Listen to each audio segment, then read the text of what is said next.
네, 안녕하세요. 토트쌤입니다. 오늘은 우리가 그 맥스웰의 네 가지 방정식에 대해서 알아보겠습니다. 우선 그 맥스웰의 그 네 가지 방정식을 하기 전에 우리가 아직 그 변이 전류에 대한 그 개념을 아직 안 배웠기 때문에 그 변이 전류에 대해서 잠시 설명을 하고, 그다음에 이 맥스웰이 그 정립한 그 전자기학 이론의 네 가지 방정식에 대해서 그 살펴보고요. 그다음에 그 제 강의를 조금 이제 다른 분들의 강의와 좀 차별화하기 위해서 저는 이런 그 맥스웰의 네 가지 방정식이 아직까지 완전한 어떤 방정식이 아니라고 생각을 하고요. 그래서 그 특히 이제 자기 홀극, 즉 그 자기장에 대한 가우스 법칙을 우리가 어, 다 얘기를 할 때 이 그 자기 홀극이 이제 없다고 가정을 하는데, 실제로 이제 이 자기 홀극이 있는 경우에 어떻게 되는지, 어, 즉 맥스웰 방정식이 어떻게 바뀌는지, 그리고 또 그 영향이 어떻게 그 나타나는지, 그 그리고 실제로 이런 그 자기 홀극이 생성돼서 그 전자기장 안에 이제 들어왔을 때 어떤 운동을 하게 되는지에 대해서 어, 그 말씀을 드리도록 하겠습니다. 예, 그럼 한번 시작해 보도록 하겠습니다.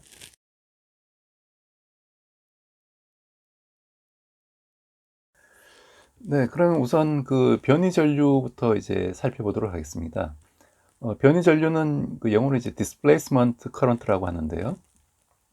왜 이제 그 displacement current라고 얘기를 하냐 하면은, 이게 나중에 우리가 배우겠지만 그 displacement vector, 그 D하고 연관이 됩니다. 즉 D 벡터는 그 전기장 E 벡터하고 연관이 되는데, 어떻게 연관되냐 하면은 D는 그 입실론 곱하기 E, 즉 어떤 유전율 곱하기 전기장 한 게 바로 그 D 벡터, 우리가 디스플레이스먼트 벡터라고 이제 알려져 있는데, 그 벡터를 얘기를 하기 때문에 뒤에 보면 나오겠지만 이 변이 전류 자체가 또 이런 그 변이 벡터와 연관이 됩니다. 즉 변이 벡터를 시간에 대해서 미분한 게 바로 변이 전류가 되기 때문에 우리가 그 이름을 이제 변이 전류라고 붙인 거고요.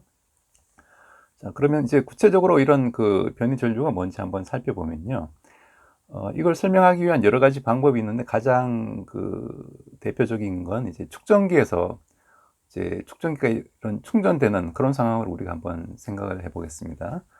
즉, 제 그 교재 강의 자료를 보시면은 어떤 평행판 축전기가 있는데, 그 단면적이 A이고, 즉 이 면이 그 면적이 A이고, 그다음 이 사이 떨어진 거리가 이제 D인 이런 그 평행판 축전기가 있습니다. 이 축전기에 어떤 우리가 외부의 전원을 가해가 걸어줘서 스위치를 닫는 경우, 즉 이제 막 전류가 흐르기 시작하는 경우를 한번 생각을 해보면요. 그럼 어떤 외부 서킷에서는, 외부 회로에는 이제 그 전류가 흐르겠죠. 흘러서 이제 축전기에 그 전하가 쌓이게 될 텐데, 즉 축전기가 충전될 텐데, 이때는 이제 외부에 그 전류가 흘러가죠. 그런데 어느 정도 시간이 지나면은 이 축전기의 어떤 전기 용량에 해당하는 값, 즉 Q는 CV를 만족하는 그런 Q가 전부 다 이제 그 쌓이고 나서는 더 이상 전류가 안 흐를 겁니다. 그래서 그때는 이제 직류 전원에서는 그 전류가 안 흐르고, 그래서 그 축전기 막 전류가 이제 쌓이는 그 시간 동안을 우리가 생각을 해보면요. 그 기간 동안에는 어떤 외부의 전류, I라는 전류가 이제 흐르고 있죠.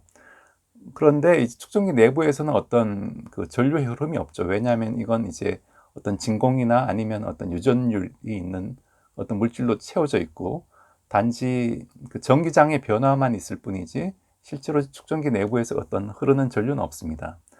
그런데 전체 회로 측면에서 보면은 분명히 전류가 연속적으로 이제 흐르고 있는 그런 상황이죠. 그래서 이 경우를 잘 생각해 보면은 어떤 축전기 내부에 어떤 전류가 흐르는 역할을 하는 뭔가가 있을 거라고 이제 추정할 수밖에 없습니다. 그래서 이제 맥스웰이 이제 발견한 것은, 이 전류의 흐름이 실제로는 축전기 내부에서는 어떤 전기장의 시간에 대한 변화율이 바로 전류의 역할을 한다라고 맥스웰은 얘기를 했고요. 거기에 어떤 상수, 즉 입실론 제로만 붙이면 이게 바로 그 전류가 된다. 그래서 이걸 우리가 그 변이 전류 밀도라고 얘기를 합니다. 즉 JD라고 얘기를 하고, JD는 즉 입실론 곱하기 그 전기장의 시간에 대한 변화율, 즉 DT분의 DE 한 게 바로 그 변이 전류 밀도가 되겠습니다.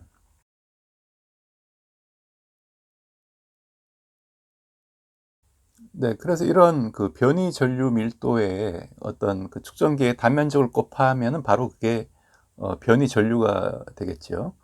그래서 이런 그 변이 전류 밀도 혹은 변이 전류가 왜 생기는지 한번 우리가 들여다보면요. 이런 축전기가 충전된 상황에서 외부에 전류가 지금 흘러 들어오고 있죠. 전류 I가 흘러 들어오고 있어서 여기 축전기의 면적에 어떤 전하가 쌓이게 될 겁니다.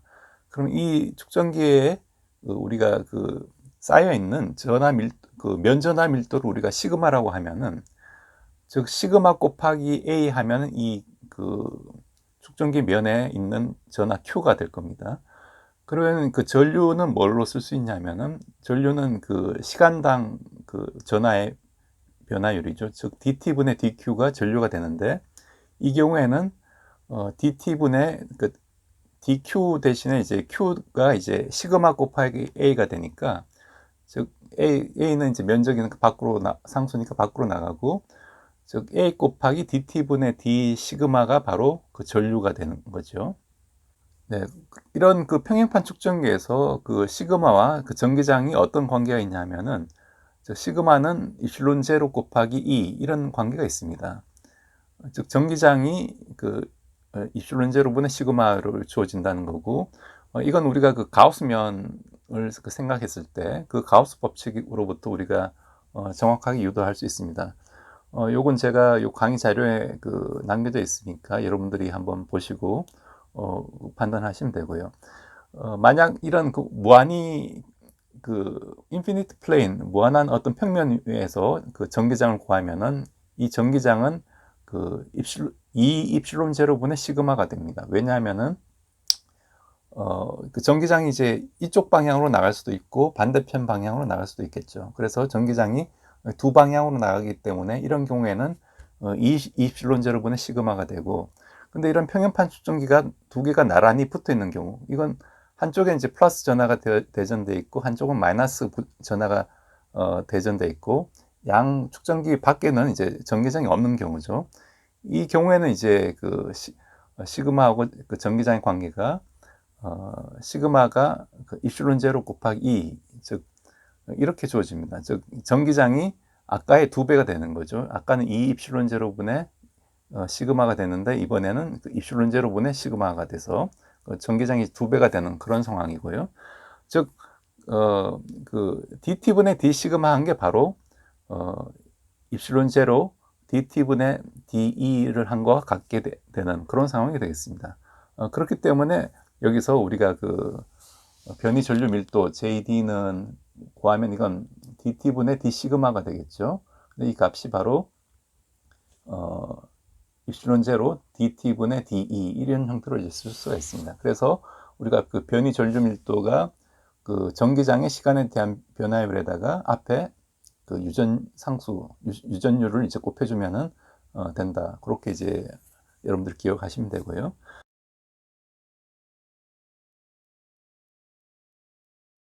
네, 그래서 여러분들이 이런 그 전기 선속과 그 변이 전류와의 관계도 이제 이해를 하셔야 되고요. 그래서 뭔가 이런 새로운 개념이 아니라 축전기 충전 과정에서 들여다보니까 전류는 연속적으로 흘러야 되는데 축전기 내부에는 실제로 흐르는 전류는 없더라. 그래서 우리가 생각해낸 게, 그럼 이 전기장의 시간에 대한 변화가 바로 이제 전류 역할을 하는 게 아니냐. 그리고 실제로 그 값을 구해보니까 그 외부에 흐르는 전류 값하고 같다.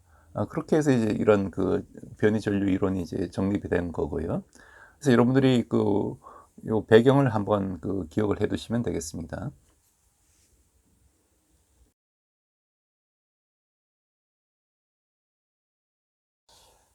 네, 그러면 이런 그 암페어 법칙은 우리가 그 이런 실제 흐르는 전류도 있지만 이런 변이 전류도 있기 때문에 이 변이 전류를 포함하는 항으로 이제 수정이 되어야 되겠죠. 그래서 그 다시 한번 써보면은, 즉 그 B 자기장을 그 DS 한 거, 즉 어떤 닫힌 루프에 대해서 자기장을 접근한 값이 뭐와 같냐면은 뮤 제로 곱하기 실제 흐르는 전류 I 플러스 ID, 이 값이 바로 그 맥스웰이 그 추가한 그런 앙페어 법칙이 되겠습니다. 그래서 이걸 우리가 그 맥스웰 앙페어 법칙이라고 얘기를 하고요. 즉 뮤제로, 전류가 뮤제로 I 플러스 뮤제로 입실론 제로, 그다음에 dt분의 d파이 E 형태로 이제 주어진다라는 걸 여러분들이 한번 기억을 하시고요. 그 다음에 그 평행판 축전기에서 전기장이 E가 입실론 제로분의 시그마로 주어진 이유는 우리가 이런 그 평행판에서 이 가우스면을 그 평행판 축전기 면이 있을 때 양 끝에 이제 가우스면을 이렇게 잡으면은, 그럼 이 전기장이 한쪽 방향으로만 나오게 되죠. 그러면 이쪽 방향의 가우스면에서는 전기장 0이고 이쪽 방향의 가우스면에서는 전기장이 E가 되니까, 즉 E 곱하기 E 면적을 우리가 그 A라고 하면은 EA가 될 겁니다.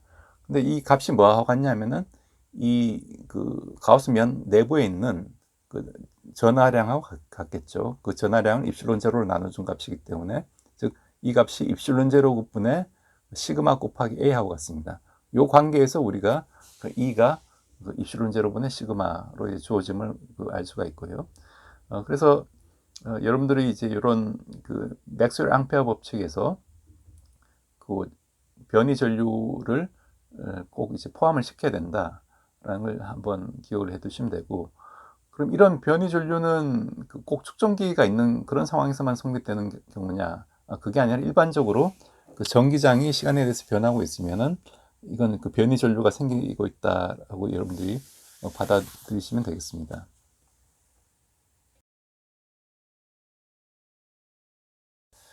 네, 그러면 우리가 이런 이 시점에서 다시 한번 그 맥스웰의 네 가지 방정식을 한번 정리를 해보면요.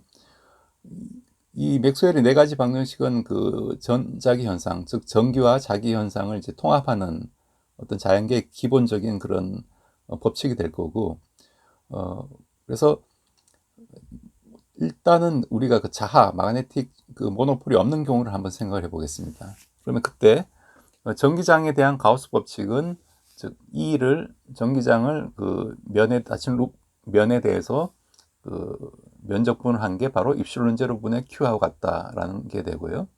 그 다음에 자기장에 대한 가우스 법칙은 그 BDA가 0이 된다. 즉 자기장에 대한 어떤 가우스면을 잡았을 때 이 값은 항상 0이다. 자기장에 대한 어떤 자기선속을 구하면 값이 0이다라는 얘기가 되고요. 그 얘기는 이제 마그네틱 모노폴이 없다라는 의미가 된다고 했습니다.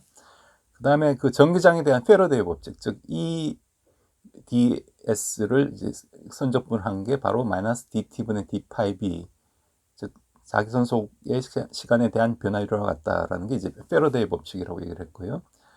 그 다음에 맥스웰 암페어 법칙, 방금 그 우리가 설명한 이 맥스웰 암페어 법칙, 이 네 가지 법칙이 이제 있고요. 여기에다가 어떤 그 힘을 기술하는 로렌츠 힘을 기술하는 그 법칙이 있죠. 로렌츠 힘은 F는 QE 플러스 V 곱하기 B로 이렇게 주어지는 이런 로렌츠 힘이 바로 이제 기본적인 그 네 가지 법칙 플러스 힘을 기술하는 법칙이 되겠습니다. 네, 그럼 만약 그 만틱 차지, 즉 자하가 있는 경우는 어떻게 되냐 하면은, 즉 전기장에 대한 가우스 법칙은 동일하고요. 근데 자기장에 대한 가우스 법칙이 그 BDA가 0이 아니라 이게 뮤제로 곱하기 이제 QM은 이제 마그네틱 차지를 얘기를 합니다. 그래서 QM 이 항이 들어오고요. 그다음에 또 페러데이 법칙은 어떻게 바뀌냐면은 이 전기장을 어떤 닫힌 루프에 대해서 선적분한 값은 이게 이제 뮤제로 곱하기 마이너스 뮤제로 곱하기 IM, 즉 이 그 자하가 흐를 때 생기는 어떤 그 전류가 되겠습니다. 자하 전류라고 얘기를 하고요. 우리가 그 전하가 흐를 때 그 생기는 그 전류도 생각할 수가 있겠죠. 마찬가지로 여기서는 그 자하의 흐름을 우리가 어떤 자하의 전류로 생각을 할 수가 있습니다. 그때 그 전류의 크기를 이제 IM이라고 얘기를 한 거고요. 즉 IM의 정의는 단위 시간당 자하의 어떤 이동량이 되겠죠. 그래서 dt분의 dqm 형태가 될 거고, 즉 그 값이 IM이 나오고, 그 다음에 마이너스 dt분 d파이 b, 즉 자기 선속의 변화율. 요건 이제 기존에 그 패러데이 법칙이 있던 항이 되겠습니다. 그 다음에 앙페르 맥스웰 법칙도 역시 뭐 바뀌는 건 없고요. 그리고 또 로렌츠임이 바뀌게 됩니다. 로렌츠임이 어떻게 되냐면은 전하에 대한 그 로렌츠임의 식은 동일한데 여기 자하, 즉 QM에 대한 어떤 그 마그네틱 차지가 받는 힘이 들어오기 때문에 이 값은 어떻게 주어지냐면 QM, 아까는 이제 QE가 됐죠. 이번엔 QM 곱하기 B가 되고요. 즉 자하가 받는 힘. 그 다음에 마이너스 V 곱하기 E가 될 텐데 여기서 E는 이제 그 전기장이고 V는 그 자하가 움직이는 속도가 되겠습니다. 그래서 그 대칭성을 고려하면 V 곱하기 E가 되고 여기 어떤 그 상수가 붙게 됩니다. 상수가 이제 나누기 C제곱이 이제 붙게 되는데 C제곱은 뒤에 배우겠지만 뮤제로 입실론 제로의 역수가 됩니다. 그래서 그 상수가 뮤제로 입실론 제로가 이제 붙는다고 여러분들 보시면 되겠습니다.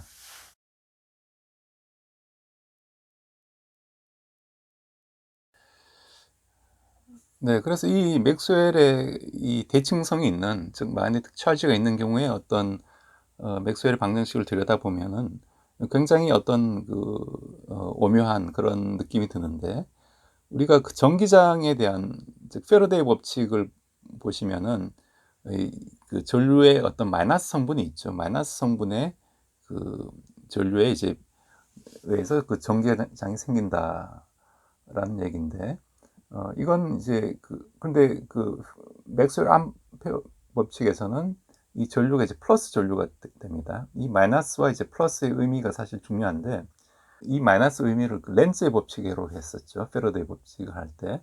그래서 우리가 어떤 자기선속이 있을 때 그 자기선속의 그 변화를 방해하는 방향으로 그 전기장이 유도된다 할 때 이 마이너스가 들어왔습니다.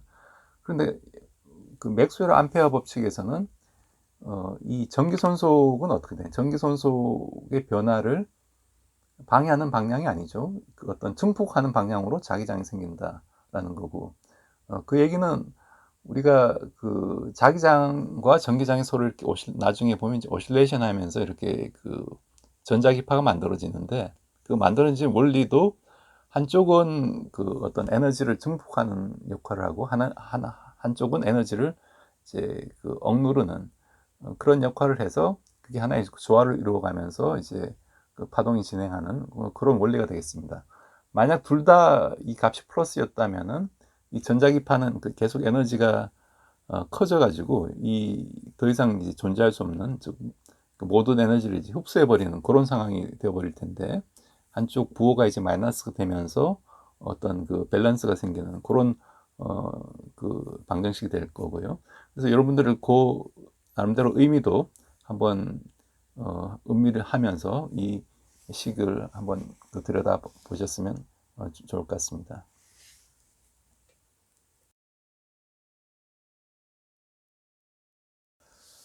네, 그럼 이런 그 전기장 내에서 이 자기 홀국이 어떻게 운동을 하는지 한번 우리가 생각을 해보면요. 우리가 그 자기장 내에서 그 전하가 움직일 때 운동을 우리가 알고 있죠. 그건 이제 자기장 내에 그 대전된 전하가 들어오면은 원운동, 즉 로렌츠를 받아서 원운동을 한다는 걸 알 수 있는데 마찬가지로 즉 자기 홀국이니까 이번에는 그 원운동 하려면은 자기장이 필요한 게 아니라 전기장이 필요하겠죠. 그래서 전기장을 우리가 균일하게 걸어줬을 때 어떤 자하가 들어왔을 때 어떤 운동을 하는지 한번 살펴보면요. 역시 이 경우에는 그 마그네틱 모노폴이라고 가정을 하면은 이게 그 자하 QM을 가지게 됩니다. 그러면은 이제 로렌츠를 받아서 돌게 될 텐데 즉 마그네틱 모노폴이 받는 그 힘은 QMB 마이너스 V 곱하기 이제 C제곱분의 A 이런 형태로 이제 그 힘이 주어지게 됩니다. 그러면은 요 힘 자체를 우리가 들여다보면은 이 경우에 이제 B가 없으니까 자기장을 생각할 필요 없고요. 즉 전기장만 있는 경우를 생각하면은 그 자하가 움직이는 방향 속도를 V라고 하면 V 곱하기 E 방향, 즉 V 곱하기 E 방향 하면은 이쪽 방향인데 이제 마이너스가 있으니까 안쪽 방향으로 이렇게 힘을 받게 되죠. 그래서 자하가 이렇게 이제 원운동을 이렇게 하면서 돌게 되겠습니다. 그래서 그 운동을 하면 우리가 반지름도 구할 수가 있고, 뭐 각도도 구할 수 있고, 기본적인 그 파라미터를 다 이제 알 수가 있는 거죠. 그래서 원운동의 반경을 어떻게 한번 구해보면은, 이건 이제 즉 힘이 이제 v 곱하기 c 제곱분의 2가 될 거고, 요게 바로 이제 구심력이 되는 거죠. 구심력, 즉 mr분의 v 제곱, 구심력의 식에서부터 우리가 원운동의 반경을 이제 구할 수가 있고요. 그 원운동의 반경을 구하면 이제 즉 qm, 즉 자하량 곱하기 전기장 분의 mv 곱하기 c 제곱, 이런 형태로 주어지게 됩니다. 그다음에 마찬가지로 이제 원운동의 어떤 각속도, 즉 오메가도 구해보면, 오메가는 이제 r분의 v인데, 이 값은 이제 mc 제곱분의 qm 곱하기 전기장 한 값이 되고, 그래서 우리가 그 qm 마그네틱 차지 값은 그 디락이 예상한 값에서부터 이제 구할 수가 있는데요. 즉 2분의 그 h바 c에서 이걸 우리가 qm을 이제 구할 수가 있는데, 근데 이제 2제곱분의 h바 c가 뭐가 되냐면, 이건 이제 137이 됩니다. 이건 137분의 1을 제가 지난 시간에 그 미세구조 상수라고 얘기를 한다고 했죠. 그래서 즉 qm을 구해보면은, 이걸 대입하면 이제 2분의 137 곱하기 그 전하량, 즉 전자가 갖는 전하량 2가 됩니다. 그래서 한 1.1 곱하기 10-17승이 값이 되고요. 이런 그 자기 홀극의 질량 자체가 아직까지 그 이론적으로 정확한 값을 우리가 여러 가지 이론들이 있기 때문에 그 정확하게 지금 알 수는 없지만, 5에서 10테라 일렉트론 볼트 사이라고 가정을 하고, 여기서 이제 5테라 일렉트론 볼트라고 이제 가정을 했습니다. 그 다음에 그 V의 속도로 이런 전기장에 입사한 경우를 우리가 생각을 해보면은, 아까 방금 우리가 구한 식의 값을 집어넣어서 계산을 해보면은, 그때 이제 오메가는 1.37 곱하기 이제 전기장 곱하기 이제 10-13승 라디안 퍼 세크가 나오고, 그 다음에 그때 회전 반경은 R은 137, 그 다음에 2분의 이제 V, 이런 형태로 이제 주어지게 됩니다. 그래서 우리가 정확하게 어떤 그 회전 진동수, 회전 각속도하고 이 회전 반경을 이제 구할 수가 있고요. 그래서 이런 제가 방금 이렇게 구한 건 이제 상대론을 이제 고려하지 않은 효과고요. 만약 상대론을 고려하면 어떻게 되느냐? 그때는 이제 F가 힘이 Q 곱하기 이제 모든 힘에서 이제 감마 팩터만큼 이제 곱해주면 됩니다. 즉 전기력 Q, 전하가 가질 때 그 힘에서 즉 Q 대신에 Q 곱하기 감마를 집어넣고, 자기력을 구할 때는 이제 QM 대신에 QM 곱하기 감마를 집어넣으면 이제 이런 상대론적 로렌츠 힘이 얻어지게 됩니다.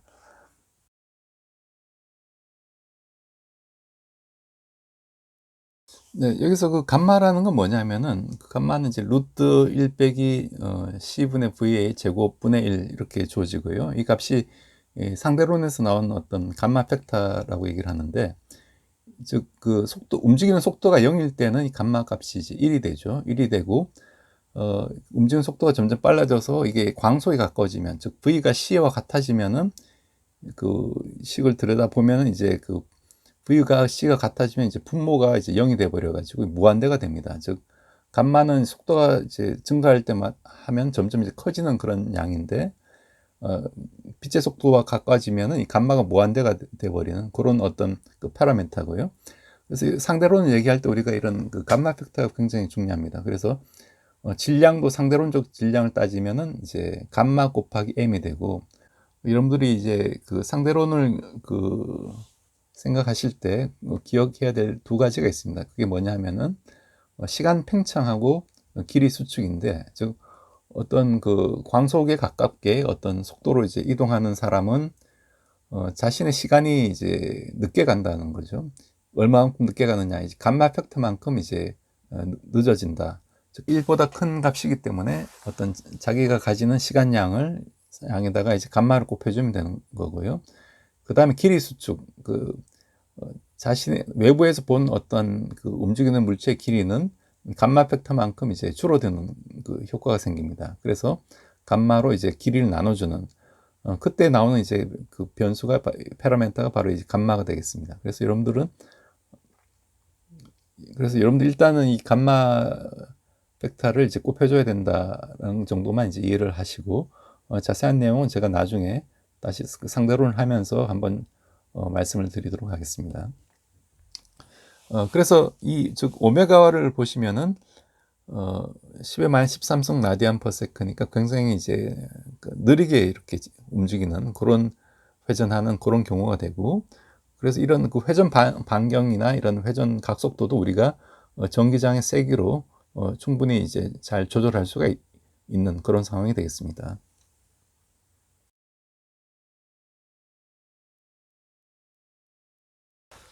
네, 그래서 이런 그 자기 홀국이 존재한다는 가정으로 우리가 사실 많은 어떤 새로운 그 장치나 어떤 디바이스, 특히 그 어떤 그 에너지 관련된 그런 새로운 개념의 어떤 그런 그 발전기들을 많이 이제 고안을 할 수가 있습니다.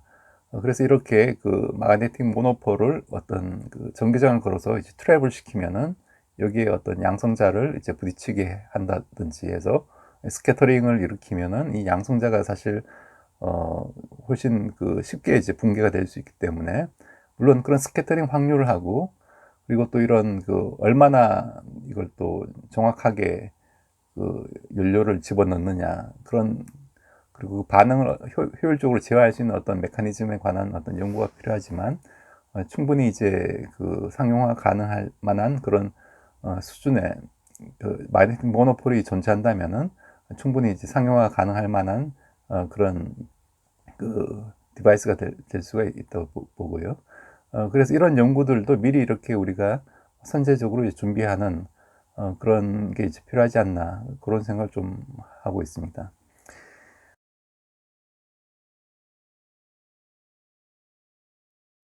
네, 오늘 제가 준비한 내용은 여기까지고, 어, 오늘의 예제로 제가 두 문제를 준비해 봤으니까 여러분들이 한번 그 풀어보시고, 모르는 게 있으면은 그 댓글이나 게시판에 이제 남겨주시면 제가 그 피드백을 해드리도록 하겠습니다.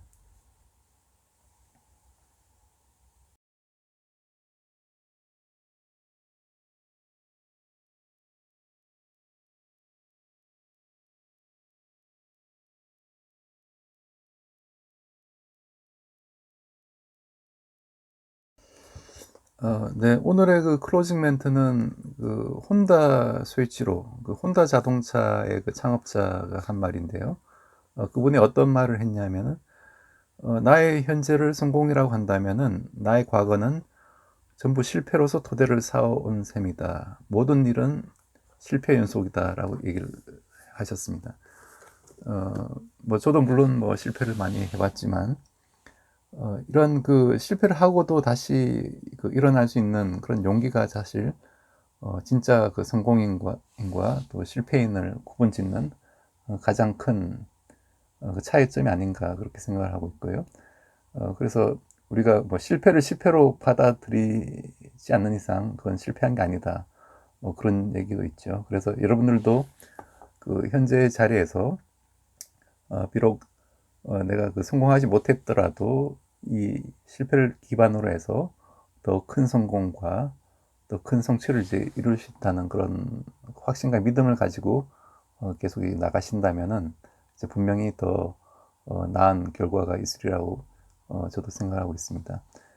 그래서 저도 물론 제 생활도 이런 어, 그 성공의 상태는 아니지만 이런 그 성공을 꿈꾸고 또 여러분들과 어떤 공감하면서 같이 발전해 나가길 제 희망하고 있으니까 언제든지 그 좋은 아이디어와 또 궁금한 점이 있으시면은 그 저한테 물으시고, 또 제가 그 아는 한 혹은 제가 알 수 있는 한 저도 이제 그 같이 한번 그런 걸 나누면서 이런 그 유튜브 강좌를 더 발전 시켜가면 좋을 것 같습니다.